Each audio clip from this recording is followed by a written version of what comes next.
اللہ وبرکاتہ نحمدہ ونصلی علی رسولہ الکریم اما بعد۔ محترم صدر صاحب، حکم صاحبان، مشفق اساتذہ اکرام، مہمانان اعظام اور عزیز ساتھیوں، آج کے اس سالانہ تحریری انعامی مسابقہ میں مجھے جس موضوع کے تحت مقالہ پیش کرنے کا مکلف کیا گیا ہے وہ ہے اسلام اور سیاست۔ سامعین اکرام، سب سے پہلے میں اپنے موضوع کی وضاحت کر دینا مناسب سمجھتا ہوں۔ سیاست کے لغوی معنی قیادت کرنا اور انتظام چلانا وغیرہ کے ہیں۔ سیاست کی اسلامی اصطلاحی تعریف رعایا کے امور کو شرعی احکام و قوانین کے مطابق اس طرح منظم کرنا اور ان کی دینی و دنیاوی مصلحتوں کو پورا کرنا کہ انہیں عدل و انصاف اور بھلائی کے ساتھ زندگی گزارنے کا موقع ملے۔ سامعین اکرام، اسلام محض ایک مذہب نہیں بلکہ ایک مکمل ضابطۂ حیات ہے۔ اس کی تعلیمات، عبادات، اخلاقیات، معاشرت، معیشت، عدل و انصاف اور سیاست کو مشتمل ہے۔ اسلام کا مقصد انسان کو ظلم، ناانصافی اور روحانی اندھیروں سے نکال کر عدل و انصاف اور خیر کے نظام کی طرف لانا ہے۔ اسلامی سیاست کا اصل مقصد ہی اللہ کے قانون کے مطابق فیصلہ کرنا ہے۔ قرآن کریم میں لفظ سیاست تو صراحت کے ساتھ نہیں آیا ہے، البتہ ایسی بہت سی آیتیں موجود ہیں جو سیاست کے مفہوم کو واضح کرتی ہیں، جیسا کہ سورہ بقرہ کی آیت نمبر 247 حضرت طالوت علیہ السلام کے واقعے پر روشنی ڈالتی ہے کہ جب ان کے پیغمبر نے کہا کہ اللہ نے تمہارے لیے طالوت کو حاکم مقرر کیا ہے تو ان لوگوں نے کہا کہ یہ کس طرح حکومت کریں گے، ان کے پاس تو مال کی فراوانی نہیں ہے، ان سے زیادہ تو حقدار حکومت ہم ہیں۔ تو ان کے پیغمبر نے جواب دیا کہ اللہ نے انہیں تمہارے لیے منتخب کر لیا ہے اور علم و جسم میں وسعت عطا فرمائی ہے۔ اس آیت سے ان لوگوں کے سیاسی فلسفہ کی نفی ہوتی ہے جو سیاستداں کے لیے مال کی فراوانی وغیرہ کو معیار قرار دیتے ہیں۔ سیاستداں کے لیے ذاتی طور پر غنی ہونا کافی نہیں ہے بلکہ اسے عالم و شجاع ہونا چاہیے۔ سامعین اکرام، سیاسی میدان میں اسلام کا تصور نہایت متوازن ہے۔ اسلام میں سیاست عبادت کا درجہ رکھتی ہے بشرطے کہ وہ انسانوں کی فلاح، حقوق کی حفاظت اور اللہ کے احکام کے نفاذ کے لیے کی جائے۔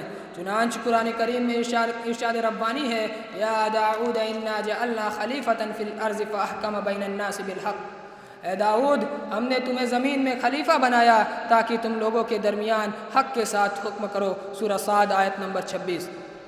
اور رسول اللہ صلی اللہ علیہ وسلم نے فرمایا، کلکم راع وکلکم مسئول عن رعیتہ، کہ تم میں سے ہر شخص نگہبان ہے اور ہر شخص سے اس کی رعیت کے بارے میں سوال کیا جائے گا۔ صحیح بخاری۔ یہ آیت و حدیث وضاحت کرتی ہیں کہ اقتدار امانت ہے اور حکمران کے لیے اللہ کے احکام کے مطابق عدل و انصاف کرنا لازم ہے۔ سامعین اکرام، نبی صلی اللہ علیہ وسلم کا سیاسی نظام قرآن مجید کی تعلیمات اور وحی الہی پر قائم تھا۔ اس نظام کی بنیاد توحید، عدل و انصاف، شورا اور خدمت خلق پر رکھی گئی۔ آپ صلی اللہ علیہ وسلم نے مدینہ منورہ میں ایک ایسی ریاست قائم کی جو نہ صرف روحانی بلکہ سیاسی اور انتظامی اعتبار سے بھی ایک مثالی نمونہ تھی۔ جیسے ریاست مدینہ کا قیام، نبی صلی اللہ علیہ وسلم نے ہجرت مدینہ کے بعد پہلی اسلامی ریاست قائم کی جسے تاریخ میں ریاست مدینہ کہا جاتا ہے۔ یہ دنیا کی پہلی ریاست تھی جو دینی و اخلاقی اصولوں پر مبنی تھی۔ میثاق مدینہ، آپ صلی اللہ علیہ وسلم نے میثاق مدینہ کے ذریعے مختلف قبائل، مسلمانوں، یہودیوں اور دیگر قوموں کو ایک ریاستی نظم میں متحد کیا۔ نظام حکومت، نبی صلی اللہ علیہ وسلم کی حکومت نبی و سربراہ ریاست کے طور پر قائم تھی۔ آپ صلی اللہ علیہ وسلم بیک وقت روحانی رہبر، سیاسی قائد، قاضی اور فوجی کمانڈر بھی تھے۔ مشاورت یعنی شورا کا نظام، قرآن کریم میں اللہ تبارک و تعالیٰ فرماتا ہے، وَشَاوِرْهُمْ فِي الْأَمْرِ، آپ اپنے معاملے میں ان سے مشورہ کریں۔ سورہ آل عمران آیت نمبر 159۔ رسول اللہ صلی اللہ علیہ وسلم اہم معاملات میں صحابہ اکرام سے مشورہ کرتے تھے، جیسے غزوہ بدر اور غزوہ احد وغیرہ پر مشورہ۔ اقلیتوں کے حقوق، عہد نبوی میں غیر مسلم اقلیت میں تھے، ان کے ساتھ بھی رسول اللہ صلی اللہ علیہ وسلم نے عدل و انصاف کا برتاؤ کیا اور فرمایا، جو کسی غیر مسلم شہری پر ظلم کرے میں قیامت کے دن اس کے خلاف فریق بنوں گا۔ ابو داؤد۔ نظم انتظام و مالی نظام، ریاست مدینہ میں آپ صلی اللہ علیہ وسلم نے زکوٰۃ اور صدقات کا نظام قائم کیا، مالیات کا انتظام بیت المال کے ذریعے کیا اور گورنروں اور قاضیوں کی تقرری اہلیت کی بنیاد پر کی۔ یہ سب جدید ریاست کے انتظامی ڈھانچے کے ابتدائی نمونے تھے۔ خارجہ پالیسی اور بین الاقوامی تعلقات۔ نبی صلی اللہ علیہ وسلم نے دیگر ممالک کے بادشاہوں کو خطوط بھیجے، انہیں اسلام کی دعوت دی اور بین الاقوامی تعلقات کو امن و انصاف اور باہمی احترام پر استوار کیا۔ یہ عمل سیاست نبوی کی عالمی وسعت کی نشاندہی کرتا ہے۔ صحابہ کا سیاسی شعور۔ نبی صلی اللہ علیہ وسلم کے بعد یہی طرز عمل خلفائے راشدین اور بعد کے ادوار میں بھی جاری رہا۔ چنانچہ خلیفہ اول حضرت ابو بکر صدیق رضی اللہ تعالیٰ عنہ نے جب خلافت قبول کی تو فرمایا کہ میں تم پر حاکم نہیں، تمہارا خادم ہوں۔ اگر میں درست چلوں تو میری مدد کرو، اور اگر میں غلطی کروں تو مجھے درست کرو۔ اور اسی طرح حضرت عمر رضی اللہ تعالیٰ عنہ فرمایا کرتے تھے، اگر فرات کے کنارے ایک بکری بھی بھوک سے مر جائے تو عمر سے اس کا حساب لیا جائے گا۔ یہ جملے حکمرانوں کے لیے عدل، شفافیت اور احساس ذمہ داری کی اعلیٰ مثالیں ہیں۔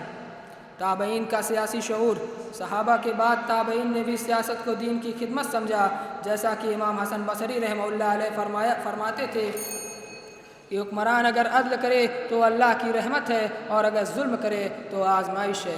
خلاصہ کلام یہ ہے کہ اسلامی سیاست کا اصل مقصد طاقت حاصل کرنا نہیں، بلکہ عدل و انصاف اور امن و آشتی اور عوامی خدمت قائم کرنا ہے۔ لہذا جو سیاست ان اصولوں پر مبنی ہو وہ عین دین ہے، اور جو سیاست ظلم، خود غرضی یا فریب پر مبنی ہو وہ غیر اسلامی ہے۔ مذہب و سیاست ایک دوسرے سے الگ نہیں ہے، جیسا کہ علامہ اقبال نے کہا تھا، جلال پادشاہی ہو کہ جمہوری تماشا ہو، جدا ہو دی سیاست سے تو رہ جاتی ہے چنگیزی۔